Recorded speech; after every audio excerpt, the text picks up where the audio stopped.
And as what we have done in the past, we have in this particular instances that we have accepted or proposed to accept IDOT's their measures and targets. And so they have submitted theirs to the feds. And so now it's down to the NPOs. In our case, we'll have you to consider whether to accept or recommend for acceptance of these targets and measures to the policy committee. And so, Jan, you have anything else you want to add? Yes, please. As we've done in the past, we are accepting the state's targets, but making the statement in the resolution that because our numbers are so much smaller than those of the state of Illinois, we are contributing to the achievement of these targets, but we're not going to see, for example, a 2% reduction in fatalities because that would be like 1/10 of a person. So we're going, we're supporting the targets. We are going to contribute to their success, but we can't do it exactly on those terms. And it's in paragraph. It's in here somewhere. Yeah, it says something like, it supports the achievement of the statewide targets.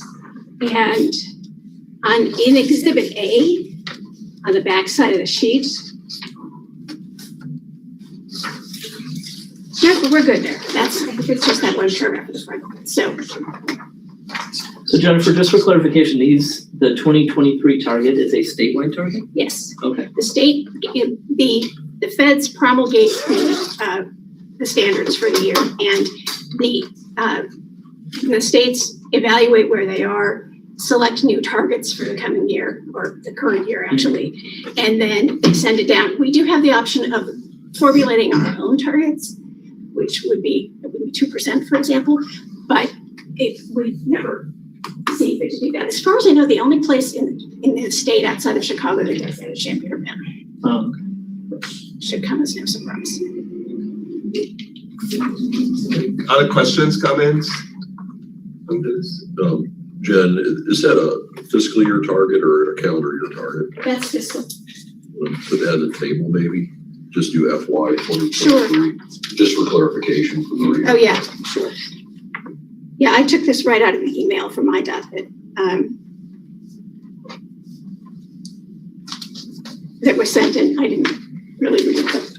No, I figured as much, but it just helps the reader clarify that. So I might even make it state federal fiscal year, since now we're using multiples.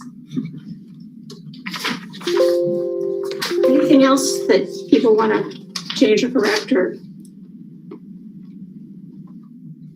Okay, other questions, comments?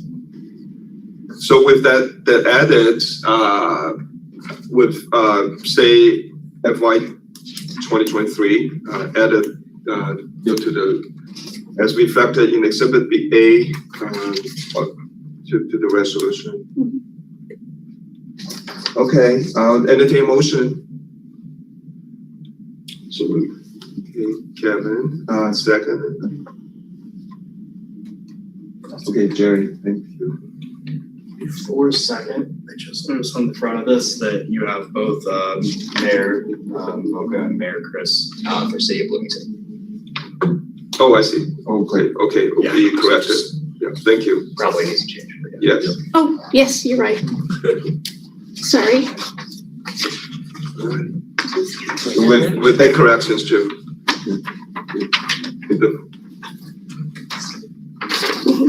The persons who make the motions and second, you're okay with the change?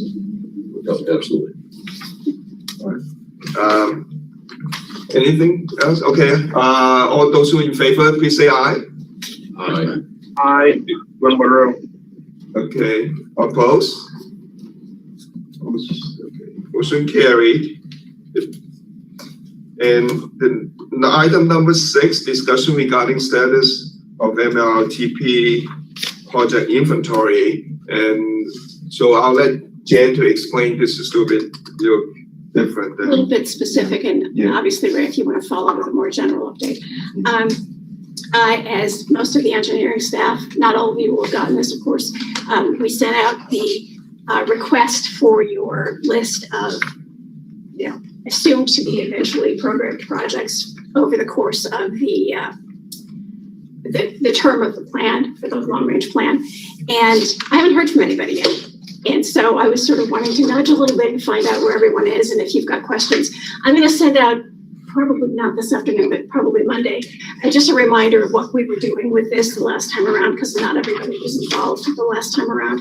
So, but in short, we're using the TIP for the first 5 years of the long-range list, but we're also asked to make some assumptions, which I'll communicate by email, and go ahead and extrapolate what you think you will be doing in the remaining 23 years, 27, whatever.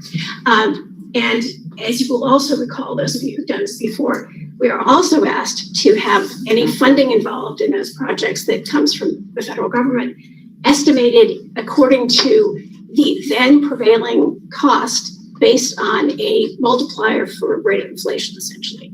Last time around, we used 3%. The word I got from IDOT was basically 3 to 4% seemed to be where everyone was going this time around. If you all have a specific multiplier that you use internally, we can use that and just indicate who's using what, or we can average it. So I'll remind you of all of this on Monday, and then we can figure out how you want to proceed. Okay? Questions on this for Jane? Did we ever decide as far as federal projects, non-federal projects? We did decide, and I think it was Kevin who said he would prefer to do all of them, not just the federal projects. And what that tends to consist of, as of the last time, was mostly ongoing maintenance and other things that actually wouldn't qualify for federal funding anyway, but things that, you sort of have in your mind you're going to be doing on a continuing basis. There were a handful of exceptions to that, depending on who was making their list, but, obviously the federal stuff has to go in there.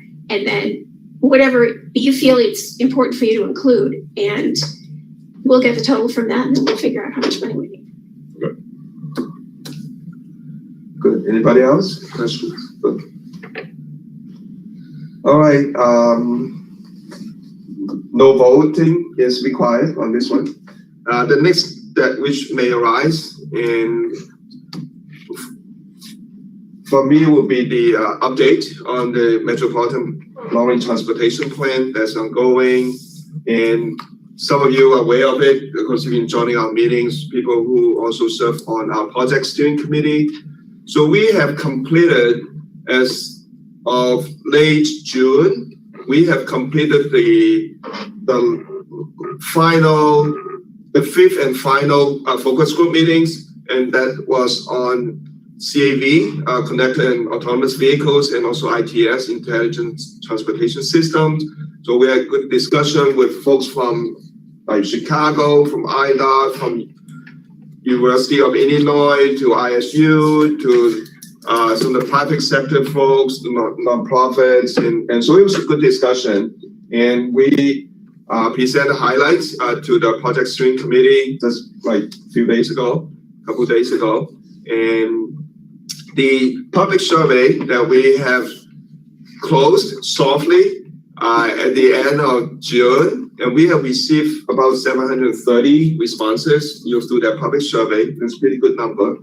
And we keep that online survey link open, and so in case there's still people interested in providing their input, we still would accept that. But we have started compiling the responses and looking at the input and trying to map those and trying to analyze those feedback, and so that we can determine how to give those ideas or suggestions or whatever should be incorporated into the plan. And so that's being worked on by staff. We have forwarded the draft chapter 4 to the committee, and we will be sending out the chapter 5 draft by the end of today. And so it's in progress. Everything is moving along. And so we'll keep you apprised, and I'll do this same for the policy committee at 11 o'clock. So questions, comments on that project? Okay, any other items people want to discuss as under item number 7 that which may arise? Okay, seeing none. So our next meeting in August will be on the 19th. So I'll take a motion to adjourn the meeting. So moved. Okay, Kevin. All right. All those in favor, please say aye. Aye. Opposed? Okay. Okay. All right. So meeting adjourned. All of you.